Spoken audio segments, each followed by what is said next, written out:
Halo sobat, pintu teater 1 telah dibuka. Kali ini Mimin bakal ngebahas salah satu series yang baru aja rilis di tahun 2023. Film ini berjudul The Last of Us.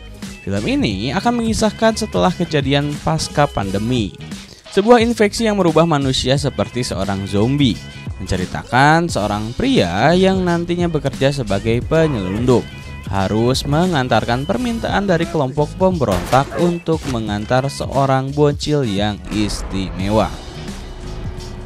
Pria ini selalu bertugas dengan seorang wanita yang tidak kalah lihai dalam melakukan tugasnya. Akan tetapi ketika mereka mengantar sang bocil, mereka harus mengantarnya ke zona luar. Lantas bagaimana keseruan ceritanya? Oke, tanpa menunggu banyak lama, mari kita mulai intronya.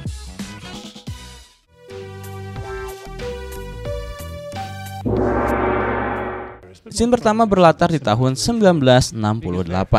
Scene memperlihatkan ada beberapa ahli sedang melakukan sebuah talk show mengenai keberadaan pandemi virus.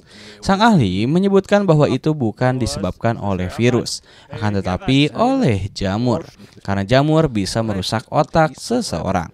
Karena jamur membutuhkan inang untuk mereka hidup. Menurutnya, jamur tidak bisa bertahan hidup di atas suhu 34 derajat. Sang ahli menyebutkan bagaimana jamur tersebut sebetulnya bisa berevolusi dengan lingkungan. Selain itu, sang ahli menyebutkan sebuah teori bagaimana saat ini jikalau jamur sudah masuk ke dalam otak manusia. Jika itu sudah terjadi, maka pengobatan akan sulit dilakukan dan manusia pun dikatakan akan mengalami kekalahan. Dan inilah episode 1 The Last of Us. Scene berpindah di tahun 2003. Scene memperlihatkan kebersamaan ayah dan anak perempuannya. Mereka bernama Joel dan Sarah. Sambil menikmati sarapan yang telah dibuat oleh Sarah, datanglah seorang pria bernama Tommy yang ternyata Tommy adalah adik dari Joel. Saat yang bersamaan ada sebuah siaran radio yang menggambarkan bagaimana kondisi sebuah kota bernama Jakarta. Setelah itu, Sarah pun bersiap untuk pergi ke sekolah dan Joel bergegas untuk pergi bekerja. Sebelum Sarah pergi, ia sempat mengecek laci di kamarnya yang ternyata ada sebuah pisau dan sejumlah uang. Karena Joel memanggilnya untuk segera turun, Sarah hanya membawa uangnya saja. Kemudian mereka bertiga ternyata pergi bersama Tommy yang mengemudikan mobilnya. Kemudian, scene memperlihatkan Sarah yang sedang belajar di kelas dan diberitahu bahwa minggu depan akan diadakan ujian. Setelah sekolah usai, Sarah pun memutuskan untuk pulang menggunakan bus kota yang menuju ke sebuah tempat. Tempat tersebut ternyata sebuah tempat servis jam tangan. Sarah mencoba melihat-lihat sejenak dan saat yang bersamaan ada sebuah suara sirine polisi dan ambulan. Tak lama kemudian, istri tukang servis langsung keluar dan menyuruh untuk segera tutup dengan menggunakan bahasa asing. Setelah itu Sarah mendatangi neneknya untuk istirahat sejenak sambil mengerjakan PR. Sarah sempat bertanya mengapa tadi di luar banyak sekali mobil yang berlalu lalang. Kemudian ketika Sarah mengecek buku-buku yang ada di sana, sekilas memperlihatkan gerak-gerik yang aneh dari nenek-nenek yang diam di kursi roda. Tak lama kemudian ketika Sarah sudah mendapatkan buku yang ia pinjam, Sarah pun langsung pulang ke rumahnya. Ketika di luar, Sarah melihat ada sebuah pesawat tempur yang melintas di langit rumahnya. Scene berganti. Scene memperlihatkan Joel yang baru pulang dari kerjanya lupa membawa sebuah kue yang sebelumnya ia janjikan kepada Sarah. Kemudian Sarah memberi sebuah jam yang sebelumnya ia servis yang ternyata milik Joel. Lalu ketika Sarah sudah tertidur, Joel mendapatkan sebuah telepon dari Tommy yang mengabarkan bahwa ia sedang dalam penjara dan meminta bantuan kepada Joel. Dengan penuh rasa kesal, Joel pun harus terpaksa meninggalkan Sarah di rumah sendirian. Kemudian, ketika beberapa saat Sarah terbangun dari tidurnya, terdapat suara bising yaitu helikopter dari luar. Lalu Sarah mencoba untuk mencari ayahnya yang ternyata sudah tidak ada di sana. Ketika Sarah melihat ada tayangan TV yang mengabarkan kondisi darurat, tiba-tiba anjing milik tetangga sebelumnya mendatangi Sarah. Dan seperti sedang meminta bantuan, Sarah berniat untuk mengantar anjing tersebut ke tetangganya. Termasuk ketika di luar terdengar suara sirine dan suara helikopter pun menghiasi gelapnya malam. Berlanjut, ketika Sarah mencoba mengecek kondisi rumah tetangganya, Sarah malah menemukan kakek-kakek tetangganya sudah terbujur kaku penuh dengan darah.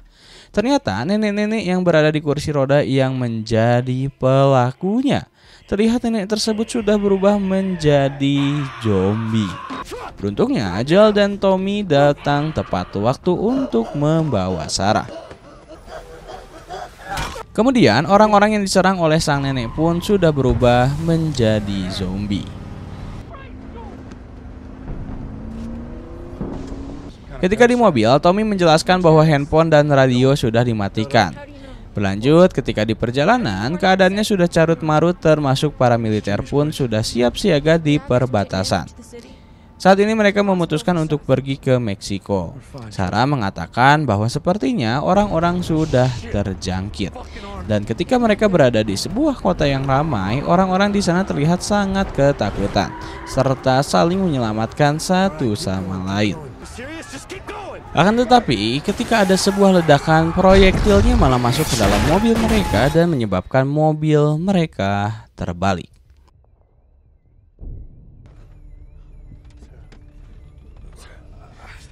Tommy memberitahu kepada Joel untuk bertemu di ujung jalan dekat dengan sungai.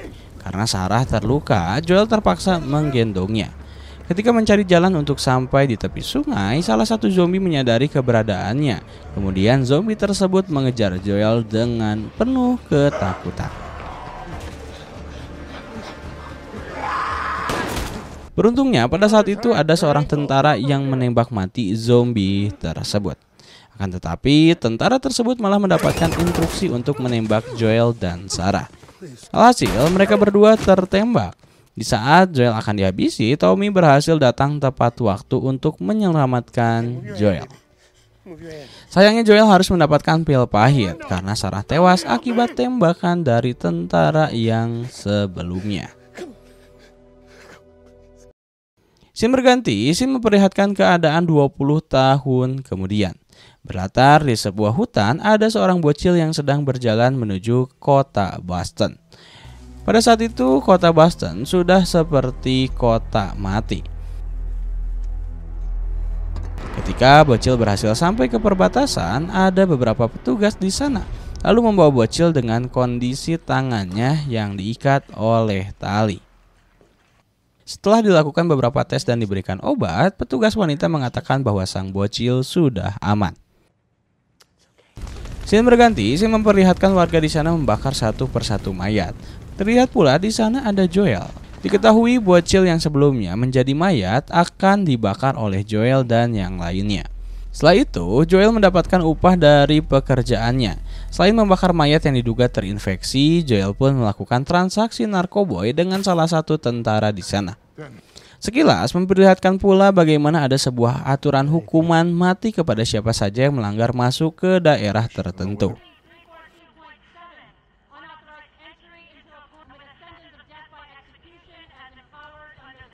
Scene berganti, scene memperlihatkan di sebuah tempat pria bernama Robert sedang menginterogasi seorang wanita bernama Tess.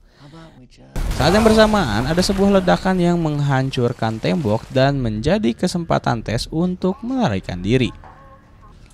Diketahui ternyata itu adalah sebuah gesekan antara militer atau disebut dengan Fedra dengan kelompok yang bernama Firefly. Alih-alih Tess untuk meminta bantuan, tiba-tiba ia malah ditangkap oleh militer. Scene berganti, Joel mendatangi pria tua untuk menanyakan di mana keberadaan Tommy saat ini. Karena pria tua tidak bisa menjangkau daerah di mana Tommy berada, Joel terpaksa menanyakan di mana tempat tersebut. Diketahui daerah itu berada di luar teritori daerah aman yang banyak sekali penjarahan, juga perbudakan ketika di daerah luar. Setelah mendapatkan petunjuk, Joel pun masuk ke dalam kamarnya untuk mengambil beberapa senjata dan perbekalan. Hanya dengan bermodalkan peta topografi, Joel mencoba untuk mencari jalur menuju tempat tersebut. Sekilas memperlihatkan Joel yang masih menggunakan jam tangan pemberian Sarah sebelumnya. Kemudian setelah Joel terlelap, ia ditelangi oleh Tess. Joel kaget karena Tess mendapatkan luka hantam di wajahnya. Tess menceritakan bahwa sebelumnya ia sempat dipenjara di tempat Fedra. Begitupun Tess menceritakan bahwa pria bernama Robert telah menjual aki mereka ke pihak lain. Mendengar hal tersebut, Joel sangat kesal karena membutuhkan aki tersebut untuk menghidupkan truknya dalam mencari Tommy yang berada di luar kota. Tess menyarankan untuk memburu orang yang telah membawa akinya agar mereka dapat bergegas menyelamatkan Tommy. Scene berganti, scene memperlihatkan di markas Firefly. Di sana terdapat anggota seorang wanita bernama Marlene menjelaskan bagaimana tujuan dari Firefly, yakni untuk mengembalikan demokrasi dan kebebasan dari kediktatoran militer Fedra. Ternyata Firefly adalah sebuah kelompok pemberontak untuk mencapai tujuan tersebut. Marlene berikan sebuah pesan kepada temannya. Marlene memberitahu untuk tetap menjaga rahasia dari pesan tersebut. Scene berganti, Joel dan Tess bertemu seseorang di sebuah tempat untuk mencari informasi. Tess menyebutkan informasi yang didapat untuk menuju ke tempat di mana Robert berada. Di sisi lain, bocil kematian diberikan sebuah pisau oleh Marlene. Terjadi perbincangan antara mereka berdua. Ternyata Marlene hendak membuka belenggu Ellie. Diketahui di sini Marlene memperkenalkan dirinya yang ternyata ia adalah pemimpin Firefly di Q's Boston. Dalam perbincangan mereka, ternyata Ellie adalah orang yang istimewa. Akan tetapi, belum diketahui seberapa istimewanya bocil kematian tersebut. Di sisi lain, Tess dan Joel sudah berada di sebuah terowongan dengan bermodalkan senter di tangannya. Ketika melihat sebuah simbol wajah tersenyum, Tess bergegas untuk memasuki ruangan tersebut. Tess sempat terkaget karena melihat ada sebuah mayat yang terinfeksi menempel di sebuah tembok. Berlanjut, mereka berdua menaiki sebuah tangga untuk mendapatkan jalan menuju ke lorong. Ternyata itu jalan menuju ke markas tempat Robert yang akan bertransaksi. Sayangnya aki mereka malah rusak. Kemudian Joel mendapatkan Marlene yang sedang terluka. Saat yang bersamaan, Joel dikagetkan oleh Ellie yang membawa pisau. Selain itu, Marlene dan Joel ternyata sudah saling mengenal. Diketahui pula bahwa Marlene adalah penyebab Tommy menjadi melawan kepada Joel. Marlene menyebutkan bahwa Fedra akan menyerang di malam hari. Selain itu, Marlene mengatakan bahwa malam ini akan memindahkan Ellie dari zona, sehingga meminta Joel untuk melakukan hal tersebut. Karena ada tim Firefly yang menunggunya di Old State House, mengapa Marlene meminta bantuan kepada Joel? Karena Marlene tidak memiliki truk, ditambah anak buahnya telah banyak yang tewas. Selain itu, Marlene percaya akan kemampuan Joel dan Tess. Begitupun Marlene akan memberikan bayaran bukan hanya sekedar aki, tapi apapun yang Joel butuhkan seperti senjata dan lain-lain. Ketika melihat ke arah Tess, Tess mencoba mengajak Joel untuk berdiskusi terlebih dahulu. Dengan kesepakatan dari Tess, yakni sebelum menyerahkan Ellie, semua bayaran harus di awal, jika tidak maka Tess akan membunuhnya ketika sampai. Karena Marlene sudah terluka, ia langsung menyepakati keinginan Tess. Sebelum Joel, Tess, dan Ellie pergi, Marlene mengatakan untuk tidak sampai gagal. Berlanjut, mereka bertiga ternyata menuju ke sebuah tempat. Ketika memasukkan Ellie ke dalam ruangan, Ellie melihat ada sebuah catatan yang dimana catatan tersebut menjelaskan sebuah kode tingkat ancaman berdasarkan jenis lagu. Selain itu, Joel dan Tess pun kembali berbincang mengenai jalan yang akan mereka lewati. Ada dua pilihan, yakni jalan pintas atau jalan panjang. Jalan pintas adalah mimpi buruk dan mereka bersepakat untuk melakukan perjalanan malam.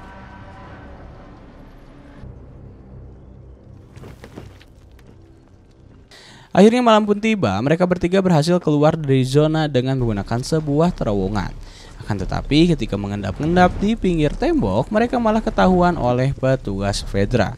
Ternyata petugas tersebut adalah orang yang membeli narkoboy dari Joel. Kemudian petugas tersebut menyuruh Joel, Tess, dan Ellie untuk berlutut karena akan dilakukan screening. Akan tetapi ketika Ellie dilakukan screening, ia malah menyerang petugas tersebut dengan pisau dan membuat petugas itu marah. Karena teringat kembali ingatannya di masa lampau dengan Sarah yang gagal Joel selamatkan.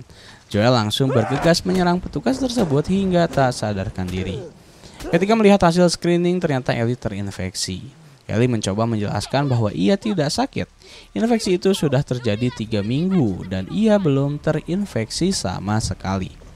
Tess menyuruh kepada Joel untuk segera bergerak sebelum petugas Fedra menemukan mereka.